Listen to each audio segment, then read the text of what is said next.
That was the last time Tamasha ever shikad there. It's never shikad after that. You guys are... I'm not random, by the way. Why? We're talking about Tuchumi. Yeah, So I'm this- trying Tamasha to... is a Tuchumi. It used to be there. Used to be there. Okay. That's why I didn't... Using Nairobi. Sorry. No, because I was wondering. Jay knew that. See, it's because it's clubbing. I don't know clubs. Tamasha, you kweli that space there when you used to ingia Uchumi used to think it's what? Party. No, I thought it was part this of the was a airport. restaurant. I see Tamasha was the restaurant. Malindege I washo. don't know.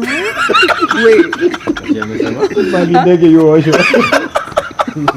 it's okay. It's okay. It's fine. It's fine. Tamasha car wash. Especially Hapa ndo penye ndege huoshwa. Utafanya vacuum leo. I'm sorry, I didn't know.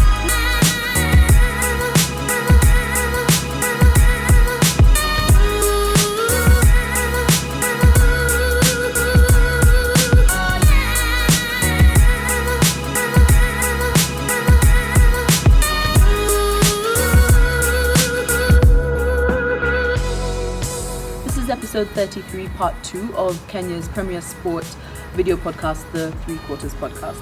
We're shooting today's episode from Kilimani, and we'd like to thank our host for having us. We'd also like to thank our followers and our fans for taking their time to watch our episodes. We really appreciate your support. Now, the road to Japan draws closer as each day goes by, and the Kenya Simbas are currently engaged in the preliminary stages of the World Cup qualifiers. We'd like to urge you again to join us in supporting them. Jump onto the hashtag Road to Japan, as we know they are the superstars of rugby in Kenya. I'm Demima Duffield. This is Ngashi, official noisemaker. And I am Jerry Goose Kenyana. Now, Bad Man of the Week comes from the Kenya versus Senegal game. We had a few, people we talked about, people who played really well, but we can only come up with one person. So, yeah, glad that you even mentioned that there were a couple of guys who really were contending yesterday. We had Darwin had a fantastic game, if I may say, coming out and finishing the game with 3 tries, a hat-trick for him. Jacob Oji, I think all the wingers had a very fantastic game. Nod to Joshua Chisanga as well. He was quite good at the breakdowns. Yeah, but the bad man of the week is one Simon Muniafu. Yes, I do agree with you. Of course, he's coming off an injury. He's coming back having missed the Tunisia game. But, unfortunately, the forwards don't get as much praise as the backs because they're the ones who do the dirty work. Engine. There's a reason it's called the boiler room because that's where it all happens. He was pretty decent in the lineout. Our scrums were solid. His ball carrying was good. So I do agree with you. Simon Muniafi was actually bad man of the week. Yeah. All right, now on to Rugby 101, where we tell you about all matters rugby. I mean, rugby is a very technical sport, and very few people actually know all the rules. So take us through Rugby 101 today. One person who I know doesn't know all the rules was the ref yesterday. But I think it was learning. Training day. Yeah, but anyway, Rugby 101, we are still on line-out infringements. So today we're going to be talking about the number of participating players in a line-out. They're supposed to match, they're supposed to be even. If it's a 4-man line-out, if it's a 6-man line-out, if it's an 8-man line-out, it's a forwards who are, again, as we say, it's a forwards who are normally involved in a line-out. So the numbers are supposed to be matched up with both teams. And if you add one more person or if the numbers are not matched, then it's normally a penalty, a full penalty to the team who have more numbers in the line-out because that gives them sort of like an added advantage in the line-out. I think it would be nice to mention that only the players who are playing the ball are allowed to have more numbers. Exactly. Yes. If the defending guys, if you have more, that's when the penalty. Exactly. Yeah. All right, and now on Simba Focus. I'm sure rugby fans and supporters alike have heard, whether it's through the grapevine or have discussed with people, the fact that our head coach Jerome Pavota comes maybe a few days or a day to game day. Yeah. And some would argue that we need him here for more sessions. How are we going to know what to do and, what his impact is on the boys? Yeah. But there's also, the flip side of that argument, which is the fact that with technology today, he can coach from wherever.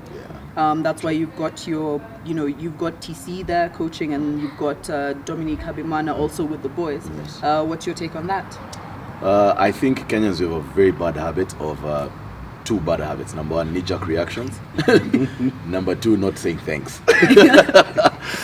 Jerome Parvata was seconded by Western Province with a partnership that we have with them to come and be the head coach in Kenya.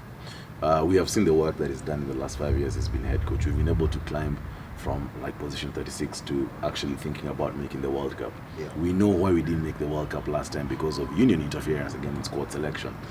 Jerome has built a tight-knit team of players. The truth and the fact of the matter is that the game where he is now in Western Province, in South Africa, the game is more developed than it is here, and it brings invaluable experience to the technical bench. Whether he's here or not, I just think it's guys who are making noise for no reason. We were talking to one or two of the players after the Tunisia game, and this guy told us, we won't mention of course, but this guy told us that they can be working for 2 weeks, and Jerome comes here for a day, and whatever he tells them, if they implement it in the game, it works. Yeah. Right? As you're saying, you have technology nowadays that allows him to coach, that can allow him to coach from Cape Town. Send some clips. More importantly, his salary is being paid by Western Province. He's required there. He's the under 21 coach for Western Province. So look, I mean, this is the same problem we had with Mike Friday. I just think it's people who are making noise and people who want to politicize everything. Just trying to flex. And they're trying to flex muscles, as Ngusale says, muscles that you don't have. So come on. I don't think it's a big issue. It isn't. Maybe Ngus thinks it's an issue. No. Actually, I totally agree with you guys. Yeah. I think to add on to that, I think the union, they knew what they were getting at the time we were bringing in Western Province with Parvata as well. We knew that he's not going to be here 24/7. His first job is with the under 21s down south. Yes. He's coming here to bring just some bakshish kidogo to Spice. spice it up. Yeah. And I think we should actually be appreciative of what he's done. Yeah. And support him so that he can do more. Or if you're making if they're making noise, get the money to pay this guy 24/7. Yep. Have him let here. him quit the job. Let him quit the job there. Let him come here. Pay him. Yeah. Whether it's $7,000 he's asking for, whether it's $1 million shillings, pay him. But don't just make noise and you're not footing. You're just footing his flight. But anyway, that's for another day. Like when SGR kutoka huko. Although one thing I'd like to ask, the both of you, is if, let's say, they decide, we want a Kenyan coach, to take our boys through, this and lead them to Japan, who would be your best bet? Wow. I'd have to go with someone who's in the system. Personally, that is, I have to go with someone who's in the system. I have a liking for Dominic Habimana, Papa. He's an assistant coach there, and primarily because of he's actually coached a Kenya Cup winning team. Therefore, I think he would be the guy to go there. But I'll go back to what I always say, I don't feel that we are there yet. I'll agree with you totally Yeah. in this sense. What we're getting from Parvata is experience from out there. A country that has developed rugby-wise so ahead of us. What he's seen and experiences that he's had, there's nothing to compare with here. So I don't think we can have someone local yet to take us to the World Cup and even manage our team quite well there. So yeah, let's just get someone who's had the experience. All right, now not to take anything away from our coach. Yeah, Yes, they're actually doing a good job. Yeah. all right, now on to Simba Focus. On to international rugby. For all you Super Rugby supporters, this last weekend was the last round. This is the last round. Yes, so take us through results. Okay, so last round of the round robin, we had the Highlanders beat the Queensland Reds 40-17. We had the Rebels lose to the Jaguares 29-32. We had the Kings lose to the Cheetahs 20-21. We had the Sunwolves, in what was a surprising result, beat the Auckland Blues 48-21. We had the Chiefs beat the Brumbies 28-10. We had the Hurricanes beating the Crusaders 31-22, so the Crusaders now finally lost. We had the Western Force beat the Waratahs 40-11. We had someone's team, the Blue Bulls, lose to the Stormers 33-41. Not really. And of course, the Sharks losing to the Lions 10-27. As we've told you, that was the last round of the round robin, so we are going into the knockout phase, and these are the quarterfinal pairings are. Sorry, we have the Lions versus the Sharks.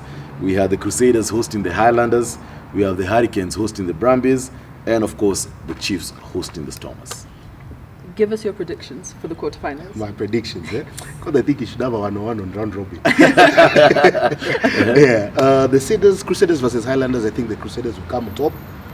Lions versus the Sharks. Lions will. I think they'll roar a bit too much.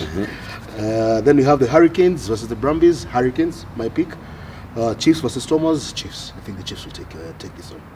I think mine are also the same. My predictions are the same. I think the New Zealand teams are going to come out. The New Zealand teams are going to come out on top. As always, we ask you guys to join the 3 Quarters Podcast Fantasy League. The code and the URL should be running at the bottom of the screen right now.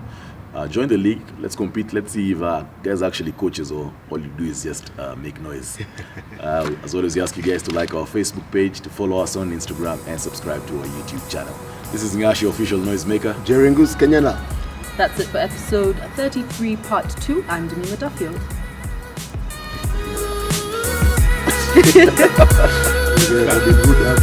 Yeah,